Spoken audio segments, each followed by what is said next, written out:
Hi everyone, welcome to Justine's Kitchen. It's a beautiful day here today, so I thought we'd bring everything outside into my outdoor kitchen, and we're going to make grilled vegan pizza. I want to start by telling you what tools you're going to need, just to make it a little easier so you're set up and it's a streamlined process. To make your dough, you'll need a scale, and basically that's all it, apart from the ingredients for the dough, which I'll show you how to make. For rolling them out, you're going to need a good heavy rolling pin, a docking tool, and then for finishing the pizza, we're going to use this recipe, which is my easy squeeze cheese. It's a vegan squeeze cheese, and I tell you, it's fooled a lot of people. They think it's actually cheese. A cutting board, tongs to get the pizza on and off the grill, and then a sharp knife. And whatever toppings you'd like to use, and if you're not vegan, then please go ahead and use cheese or whatever other things you'd like to use. And then of course our flour for dusting and stopping our dough from sticking to any surfaces. If you don't have a docking tool, that's fine, because this is really just used to really fast, and I use it all the time when I make my doughs for clients. It takes all the bubbles out and it stops the dough from rising in the heat, but you can just use a regular dinner fork. And say if you didn't have a scale, just look up online how many cups per gram to get the dough recipe right. And then when we actually, the next day, take out our dough and divide it into dough balls to roll, you can just divide it into even 4, 5, or 6 dough balls, you know, but remember you have to roll it out and fit on your grill. The dough itself is not your traditional Italian, you know, 0-0 unbleached white flour dough. This is a little bit healthier. I always like to go a little bit healthier. So this is a whole grain flaxseed and chia seed dough, and I'll show you how to make that right now. To get your dough started, you'll need 400 grams of whole wheat flour. I use the Bob's Red Mill whole wheat flour. It's organic and stone ground, and it has a great flavor. 250 grams of oat flour. If you don't have oat flour, and I didn't have any, I measured out 250 grams of old-fashioned oats, and I buzzed it through my Vitamix or your high-powered blender, and you can make your own flour. 1 tablespoon of active dry yeast, 2 tablespoons of flaxseed, 2 tablespoons of chia seeds, and 1 tablespoon of kosher salt. And then after we've mixed all the ingredients together, we'll then slowly add in 500 grams of filtered room temperature water. So I've taken my KitchenAid and it's fitted with a dough hook. I mixed all my dry ingredients together so everything's already incorporated except for our water. So I'm going to take the KitchenAid and turn it up to level 2, to speed 2, and slowly add our water.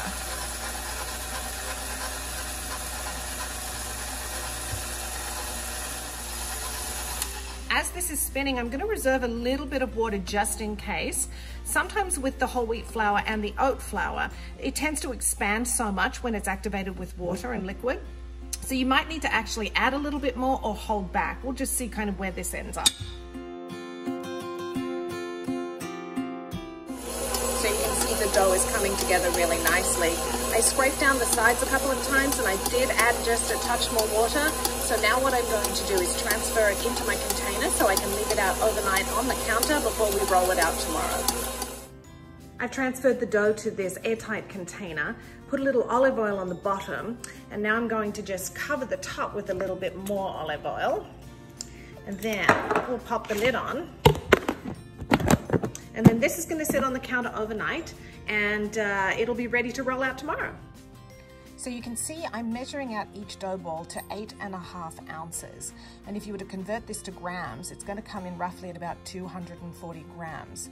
So I'm going to get about 5 to 6 dough balls out of this. But again, if you don't have a scale, just divide them up evenly and make as many as you like that can fit on your grill.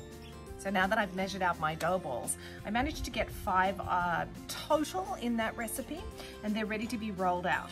So I've got my docking tool, or again, grab your fork, and then make sure your counter's really clean, and then put lots of that whole wheat flour out just to stop it sticking. And you can see this dough rolls out really, really easily. It's very, very forgiving, unlike the Napolitana style dough, because that one tends to have a lot more gluten in it, so it's going to fight you in the rolling process. And I don't roll this into a circle. I roll it into a nice kind of oblong shape, because then I could probably get 3 of these at a time on my grill. And I roll it really super thin, And then I'm going to, that's basically it. I mean, it's already rolled out. That's how quick it is. Take my docking tool and just run it over it. You can just use your fork. Now what we're going to do is we're going to put this onto a wooden board, or it's actually called a pizza peel, but if you don't have a pizza peel, you can use a cutting board.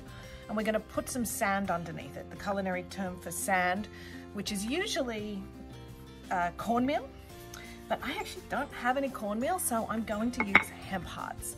And it's really important that you don't put your toppings on your dough here, because then you're not going to be able to pick it up and get it to your grill. So here's my pizza peel, and this is actually going to be where I build the pizza, and then I'm going to transfer it to the grill from here.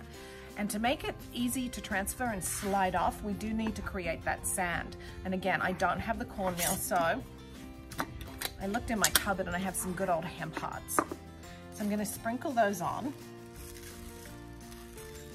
And now I can put my dough back on, and I can actually, you can see, it slides around, so it's going to slide off and onto our grill. So let's build the pizza. And I think I'm just going to do something very easy today, because this is all about showing you the dough and the vegan cheese. So I'm just going to use some of my homemade tomato sauce. And I'm going to do fresh tomatoes. And then once this is off the grill, I'm going to finish it with fresh basil and my vegan cheese.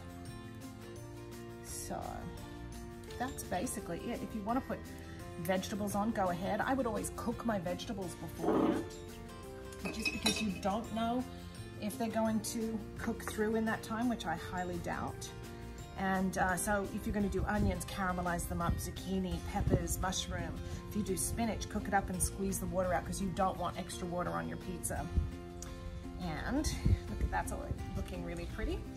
And now I'll show you, we're going to slide it onto the grill.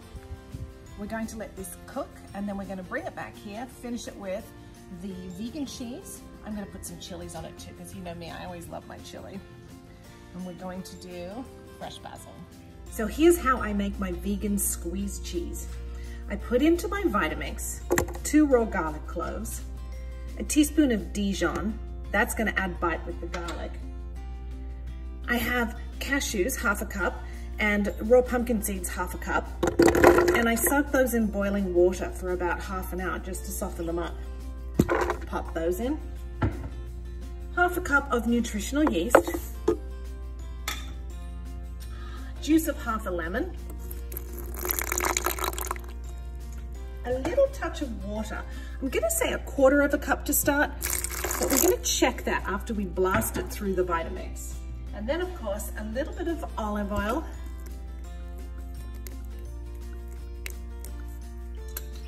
Salt, and of course we'll finish with some black pepper.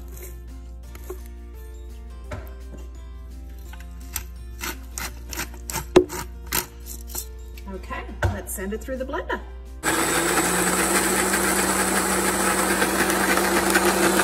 Okay, so I have my grill. It's nice and evenly heated. It's really important when you barbecue or grill, you need to light all of the burners, because if you just light one to cook on, the heat escapes and so everything will cook unevenly.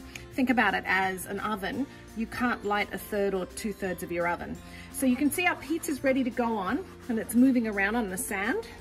So I literally just slide it off, let it go, and I'm going to close this now to create an oven and encapsulate that heat. Here's a quick tip. If you're not going to use all of your dough balls, you can actually just put those into the freezer and then use them for a later date.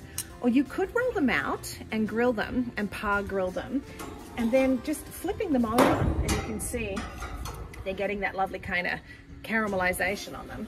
Cook them up, and then you can stack them and store them in your fridge or freezer for the next time you have guests over, when we're allowed to have guests over, of course. And you just pull them out, put toppings on them, and chuck them into a hot oven, and you've got yourself a really nice pizza. So our pizza is off the grill and ready for finishing up with our easy squeeze vegan cheese. So I'm just going to put some of this over the top, and then finishing it with some fresh basil, which we'll chop up really quickly. And then sprinkle that over the top. And then I like to serve these on, this is what I always do, this is how I do my signature pizzas for my clients. I put it onto a board with some parchment paper, and then I cut it into, can you hear the crunch? It's got such a good crunch on the crust, and it's all lovely and charred underneath. And I like to serve it like this. Cut a few smaller pieces because that's traditionally how I do it.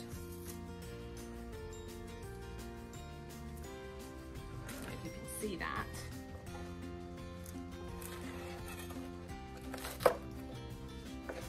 It's so crunchy, it's going to taste really good. And then I stack it up so it looks really artisanal and rustic.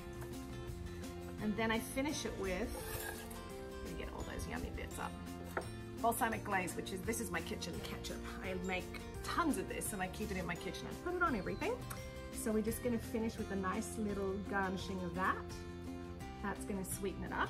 And there you go, vegan grilled pizza. Enjoy. Really good.